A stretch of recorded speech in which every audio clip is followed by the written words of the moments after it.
Nabigla ang lalaki nang matuklasan niya na ang halamang singaw na sinabing walang pangalib ng siyentipiko ay tila nais lamunin siya. Kung hindi lang niya binuksan ang ilaw kanina, malamang siya na ang naging pagkain nito.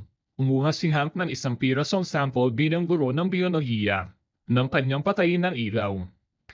Gumagalaw nga talaga ang nakakadiring bagay na ito.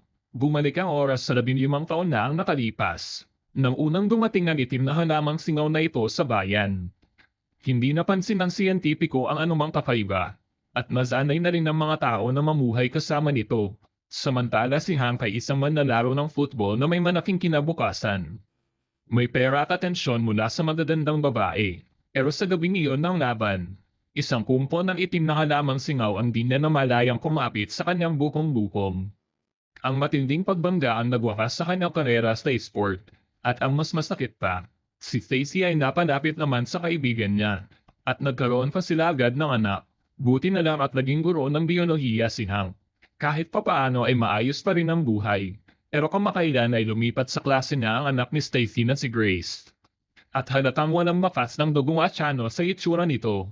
Bagkus may pagkakahawig pa sila, binuksan niya ang kanyang lumang sasakyan.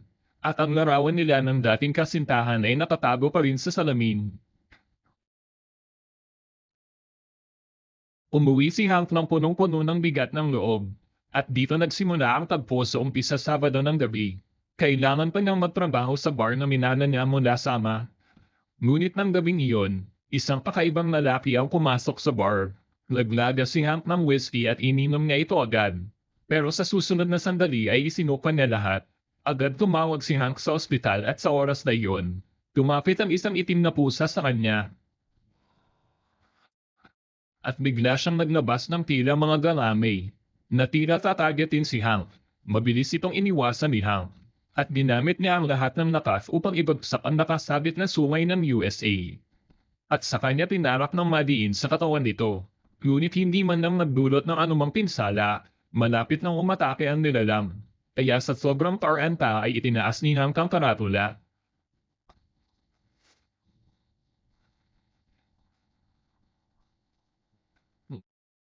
Tumakbo palabas si Hank ng bar at sakto namang dating ng pulis. Handa na sana niyang ikwento ang nangyari, ngunit napansin niya ang kakaibang kilos ng mga ito. Agad siyang naghanap ng dahilan upang umalis.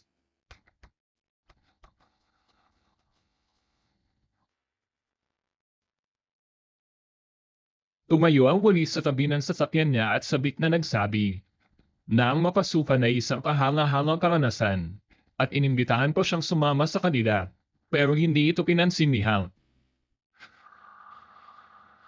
Pero pilit siyang hinabol ng sasakyan ng pulis. Kahit anong diin niya sa silindador ay hindi niya maiwan ang mga ito. Lumilitaw ang mga halamang singaw na tila gustong umakyat sa sasakyan niya.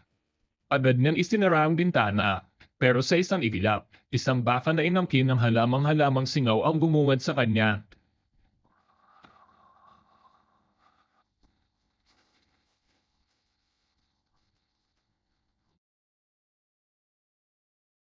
Dumiretso si Hank sa party ng mga magtatapos sa high school. Dahil nag-aalala siya para kay Grace. Kaya bigla siyang pumasok sa villa upang bala ng lahat na umalis. Ngunit wala ni isa ang naniwala sa kanya. At inakala pa ni Dylan na isa siyang manyak. Wala nang nagawa si Hank kundi umalis. Si Grace naman ay nakahandusay sa kama dahil sa sobrang kalasinggan. Hindi niya alam na may iba nang nilalandi si Dylan. Samantala ang lalaki ay nasa harap ng salamin sa banyo. Bigla, may tumulong itim na managkit na likido sa kanyang mukha. Sa susunod na segundo, sa kabilang banda, naglabasan ng napakaraming itim na dalami mula sa swimming pool. At agad nitong hinayla ang lahat papailalim. At ang loob ng villa ay naging parang impyerno. Ang mga dalami ay nakakapasok kahit saan. At walang tigil na nilalamon ng mga tao. Si Dylan ay nakaramdam ng basa sa kanyang kamay. Pero nang siya'y bumalik sa wisyo, ang babaeng kayakap niya kanina ay isa na mayong nilalang na sinakop ng halamang singaw. Samantala si Grace ay tulog pa rin. Tila ang mga sigaw sa paligid ang gumising sa kanya. At doon lang niya napagtanto na may malaking kumpo ng halamang singaw sa itaas niya. Buti na lang mabilis ang kanyang reaksyon. at tinapay niya ng kumot para pigilan ang paglapit ng fungus. Sa oras ng panganib ay bumalik si Hank, at nagmamadaling naglanda silang kumakas. Pero may halimaw nang nag-aabang sa labas ng pinto. Kahit marahan nila ang pasukan, ang nakakatakot na fungus ay pumapasok pa rin sa maliliit na siwang. Sa sandaling kritikal,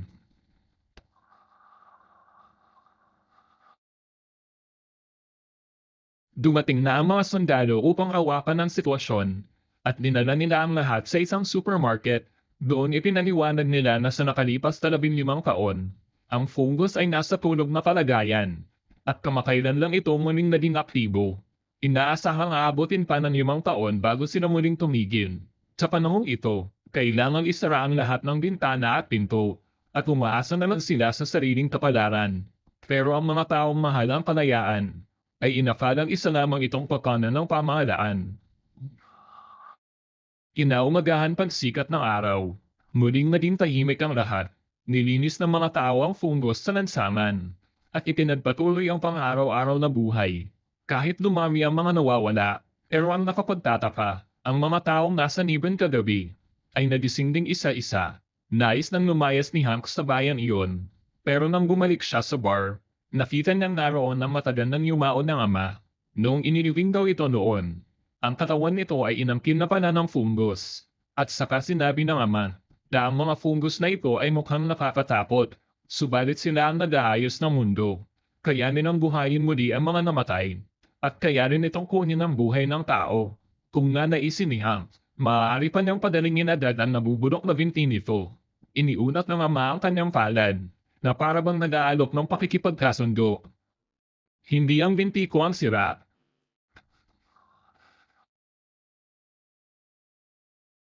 Lumipat ang tanawin sa prom ng high school.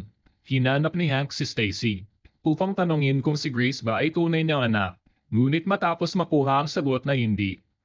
Sa totoo lang, tunuan mo ako. Wala nang pag-asa si Hank at nagtungo siya sa gilid ng bangin. Pakiramdam niya ay may sakit ang buong bayan. Nakalatag ang panganib sa paligid. Ngunit kahit anong gawin niya, walang gustong maniwala, at kahit may asawa na si Stacy, hindi niya maalis sa puso ang alaala nito.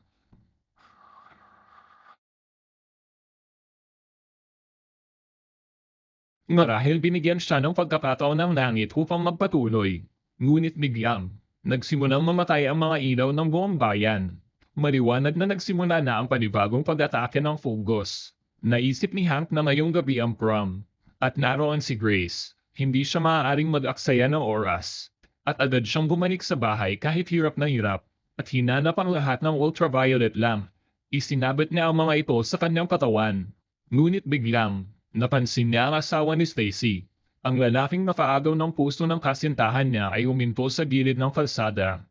Tila hinihintay ang mag-ina mula sa paaralan. Kinatok siya ni Hank at sinabing dapat na siyang umuwi. Ngunit sagot nito ay puro pagmamaliit. Pero hindi nagtagal at nawala ang yabang niya. Dahil dumagsa ang mga fungus papunta sa sasakyan. At pumasok sa loob sa pamamagitan ng aircon. Napagtanto ni Hank na hindi kayang paalisin ng UV lamps ang fungus sa loob ng sasakyan. Dahil UV-proof ang mga bintana ng kotse.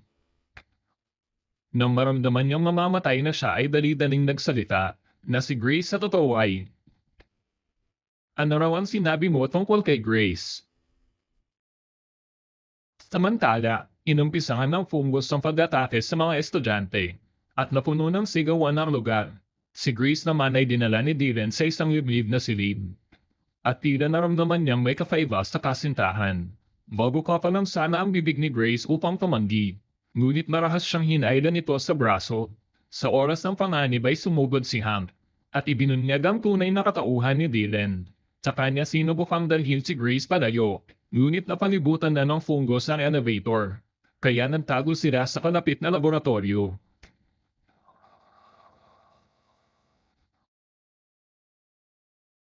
Nasira na ang mga UV lamp na suot niya dahil nabasa. Kaya napilitan si Hank na habarin ng damit, samantala kumunga si Dylan ng martilyo, at hinabol si